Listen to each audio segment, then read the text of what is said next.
Hello friends, എല്ലാവർക്കും എൻ്റെ പുതിയൊരു വീഡിയോയിലേക്ക് സ്വാഗതം. അപ്പോൾ ഞാൻ ഇന്ന് ഉണ്ടാക്കാൻ പോകുന്നത് ഒരു വറുത്തരച്ച നാടൻ രീതിയിലുള്ളൊരു ചിക്കൻ കറിയാണേ. അപ്പോൾ നമുക്കതൊന്ന് ഉണ്ടാക്കി നോക്കാം. അപ്പോൾ ആദ്യം തന്നെ ഞാൻ കുറച്ച് പൊടികളൊക്കെ ഒന്ന് ചൂടാക്കി എടുക്കുന്നുണ്ട്.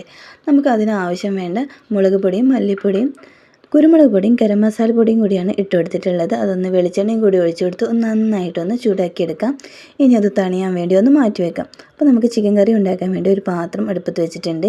ഇനി അതിലേക്ക് വെളിച്ചെണ്ണ ഒഴിച്ചു കൊടുത്ത് കുറച്ച് കടുകും കറിവേപ്പിലയും കൂടി ഇട്ട് കൊടുത്ത് ഒന്ന് പൊട്ടിച്ചെടുക്കാം. ഞാനിത് 2 സവാളയാണ് എടുത്തിട്ടുള്ളത്. അതൊന്ന് കട്ട് ചെയ്തിട്ട് ഇട്ട് കൊടുക്കുന്നുണ്ട്. ഇനി അതൊന്ന് വഴറ്റിയെടുക്കാൻ വേണ്ടി അതിലേക്ക് കുറച്ച് ഉപ്പും കൂടി ചേർത്ത് കൊടുക്കുന്നുണ്ട്. അതും കൂടി ഇട്ട് കൊടുത്ത് ഒന്ന് നന്നായിട്ടൊന്ന് ഇളക്കി കൊടുക്കാം. ഇനി നമുക്കതൊന്ന് വഴറ്റി വരാൻ വേണ്ടിയിട്ട് നമുക്കതൊന്ന് അടച്ചു വെച്ച് കുറച്ച് സമയം ഒന്ന് കുക്ക് ചെയ്തെടുക്കാം. അപ്പോൾ ഞാനതൊന്ന് അടച്ചു വെച്ചിട്ടുണ്ട്. ഇനി നമുക്കതിലേക്ക് തക്കാളിയും കൂടി ചേർത്ത് കൊടുക്കണം. അപ്പോൾ അതൊന്ന് ഇളക്കി കൊടുത്ത ശേഷം ഞാൻ 2 തക്കാളി എടുത്തിട്ടുണ്ട്. 2 തക്കാളി ഒന്ന് കട്ട് ചെയ്തിട്ട് ഇട്ട് കൊടുക്കുന്നുണ്ട്. അതും കൂടി ഇട്ട് കൊടുത്തിട്ട് ഒന്ന് നന്നായിട്ടൊന്ന് ഇളക്കി കൊടുക്കണം.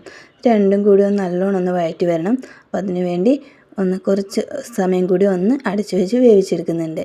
അപ്പോൾ ഞാനതൊന്ന് അടച്ചു വെച്ച് കൊടുക്കുന്നുണ്ട്. ഉള്ളിയും തക്കാളി കുറച്ച് സമയം ഒന്ന് വെന്ത് വരണമല്ലോ. അപ്പോൾ അതിന് വേണ്ടി അടച്ചു വെച്ചിട്ടുണ്ട്.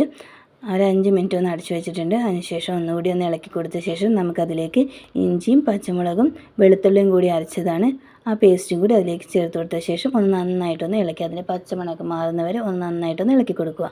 അപ്പോൾ ഈ ചേർത്ത് കൊടുക്കുന്നത് ഞാൻ ആദ്യം ചൂടാക്കി വെച്ച പൊടികളുണ്ടല്ലോ, അതൊരു മിക്സിയുടെ ജാറിലിട്ട് കൊടുത്ത് ആവശ്യത്തിന് വെള്ളം കൂടി ചേർത്ത് ഒന്ന് പേസ്റ്റ് പോലെ അരച്ചെടുത്തതാണ്. ആ അരപ്പും കൂടി ഇതിലേക്ക് ചേർത്ത് കൊടുത്ത ശേഷം ഒന്ന് നന്നായിട്ടൊന്ന് ഇളക്കി കൊടുത്ത് ഒന്ന് കുറുക്കിയെടുക്കണം.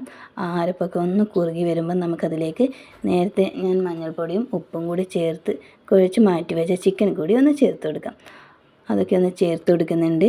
അതും കൂടി ചേർത്ത് കൊടുത്തിട്ട് നന്നായിട്ടൊന്ന് ഇളക്കി കൊടുക്കണം. ആ മസാലയൊക്കെ ചിക്കൻ്റെ എല്ലാ ഭാഗത്തും പിടിക്കുന്ന രീതിയിൽ നന്നായിട്ട് ഇളക്കി ഒന്ന് യോജിപ്പിച്ച് കൊടുക്കുക.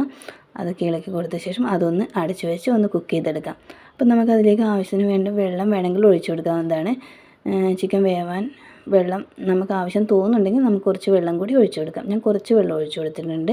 ചിക്കനിൽ തന്നെ വെള്ളം വരും, പക്ഷെ ഞാൻ കുറച്ച് വെള്ളം ഒഴിച്ചു കൊടുത്തിട്ടുണ്ട്.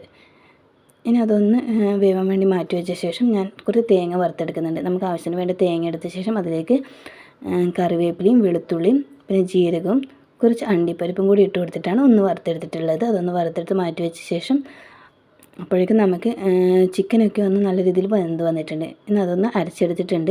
അരപ്പ് ഞാൻ അതിലേക്ക് ചേർത്ത് കൊടുത്തിട്ടുണ്ട്. അപ്പോൾ ആ കാഷ്യൂനട്ടും കൂടി ഇട്ട് കൊടുത്തുകൊണ്ട് അതിൻ്റേതായ ഒരു കൊഴുപ്പ് കറിക്കുണ്ടാവും. അപ്പോൾ അതും കൂടി ഇട്ട് കൊടുത്ത് ആവശ്യത്തിന് വേണ്ടി വെള്ളം കൂടി ഒഴിച്ചു കൊടുത്ത് ഒന്ന് നന്നായിട്ടൊന്ന് ഇളക്കി യോജിപ്പിക്കുക. അപ്പോൾ ചിക്കനൊക്കെ ആവശ്യത്തിന് വെന്ത് വന്നിട്ടുണ്ട്. ഉപ്പൊക്കെ പാകത്തിൽ പറ്റിയിട്ടുണ്ട്. അപ്പോൾ ഒന്ന് അടച്ചു വെച്ച് കുറച്ച് സമയം നമുക്ക് തിളപ്പിച്ചെടുക്കാം.